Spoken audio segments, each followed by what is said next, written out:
Greetings, fellow drone pilots, and welcome to the inaugural episode of Commercial Drone Expert. From technical topics, industry trends, product reviews and recommendations to drone flight tips, techniques, and emerging technology, we cover it all.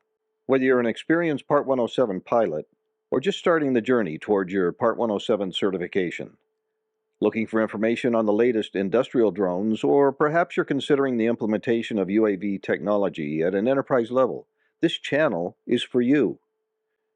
Ever had your flight plans disrupted by a presidential visit? Those pesky temporary flight restrictions, or TFRs, can definitely put a damper on your aerial adventures. In this episode, we'll break down the impact of POTUS, or President of the United States, TFRs on drone pilots, and explain how to stay informed. POTUS TFRs can ground even the most prepared drone pilot. These airspace restrictions pop up whenever the president travels. The FAA calls them VIP TFRs, and they're invoked by the Secret Service when the POTUS or other dignitaries visit your town. A POTUS TFR grounds all unauthorized aircraft, including drones, within a specific radius of the president's location. This can significantly impact drone pilots, especially if you're operating commercially in urban areas. Where I live in Los Angeles, this happens quite frequently. And when the POTUS is in town, the FAA publishes a TFR that affects airspace for a 30 nautical mile radius around Los Angeles International Airport, or LAX. As a commercial drone pilot, that's a problem for me because much of the flying I do falls within that radius of LAX. So it behooves me to stay on top of any advanced warning that becomes available as to when the POTUS might be in town.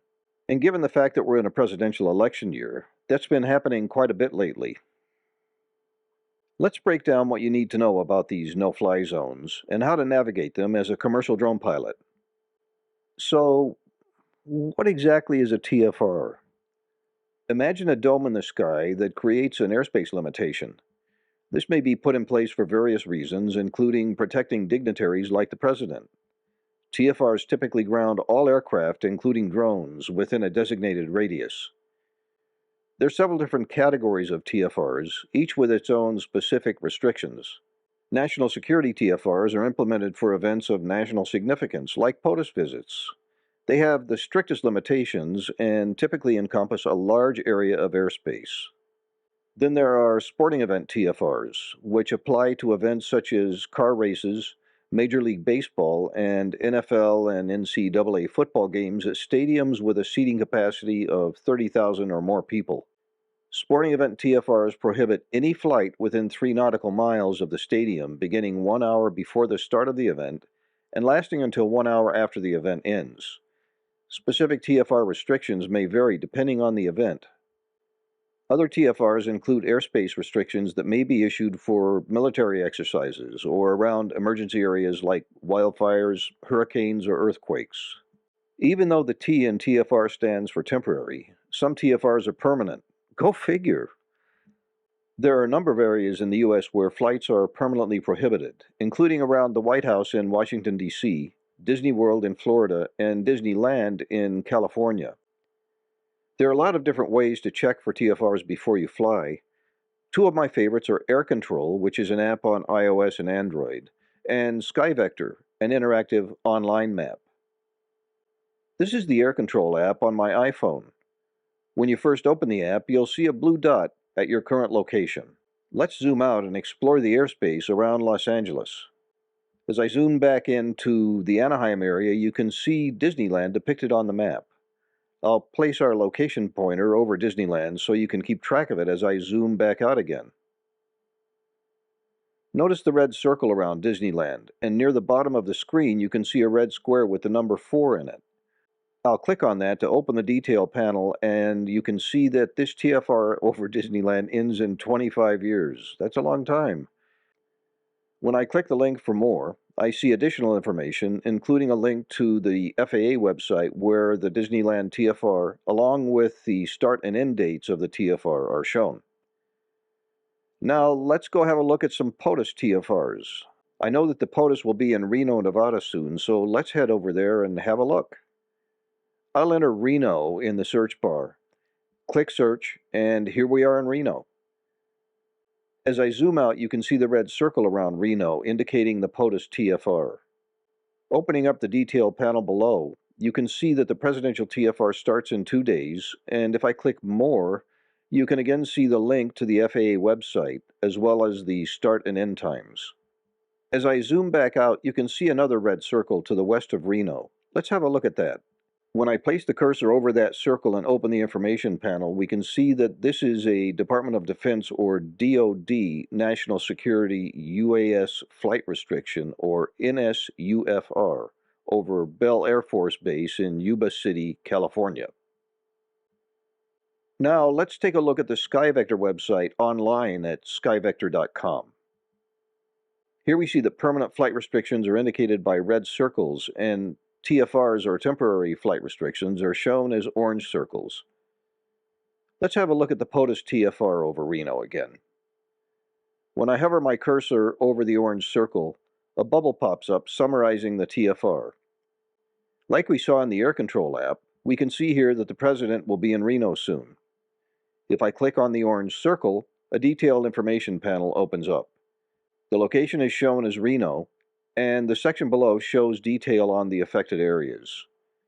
We see here that there will be a 30 nautical mile radius around Reno while the POTUS is in town. South of the Reno TFR, we see another orange circle indicating yet another POTUS TFR. By clicking on that orange circle, we can see the detail panel indicating that the POTUS will be traveling to Las Vegas after he leaves Reno, and the section below shows detail about the affected area. I should note here that if you go to skyvector.com and don't see the flight restrictions indicated, click on the Layers tab at the top, then click the checkbox next to Temporary Flight Restrictions. We also see some other TFRs here on the SkyVector map. It looks like there will be air shows coming up in Northern California and also down in Arizona.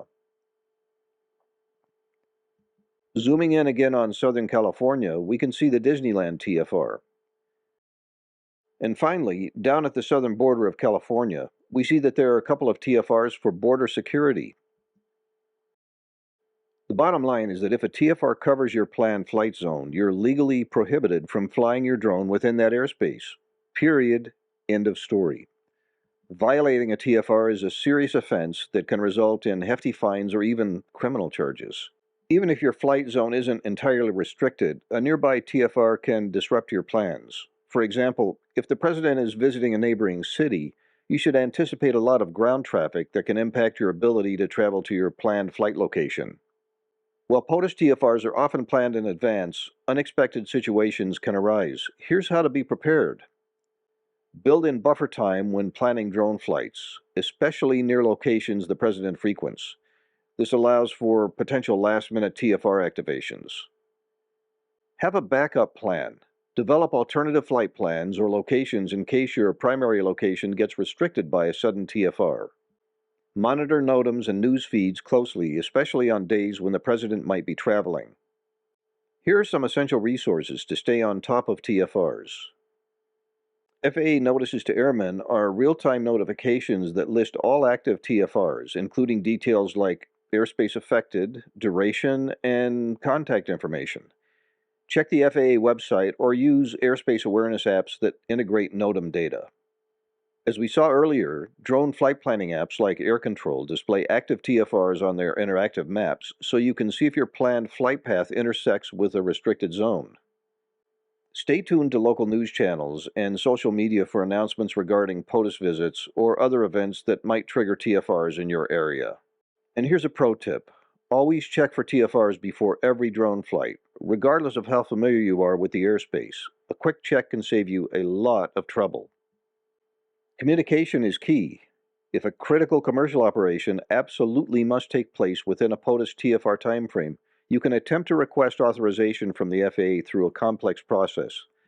But be prepared for this to be a challenging and time-consuming effort. And remember, again, you should never violate a TFR. The penalties can be severe, including suspension of your FAA certificate, hefty fines, and even potential criminal charges. By staying informed about TFRs and being flexible with your flight plans, you can ensure safe and legal drone operations, even when the POTUS is in town. Do you have questions about TFRs or drone safety? Leave a comment below and let's discuss. That's it for this episode. Check out my website at commercialdroneexpert.com to see my blog, drone kits, and product recommendations. You can also check out my kits at kit.co/commercialdroneexpert. And if you're a commercial drone pilot looking to book some gigs, please check out my drone pilot network at aerialdecisions.com. I'll leave all these links in the comments below. If you like this video, be sure to click the subscribe button, then hit that bell to be notified about upcoming episodes, and let's take flight together. Okay, thanks for watching. I'm out. You're awesome, and remember, you're either all in or you're in the way. So get out there and get droning.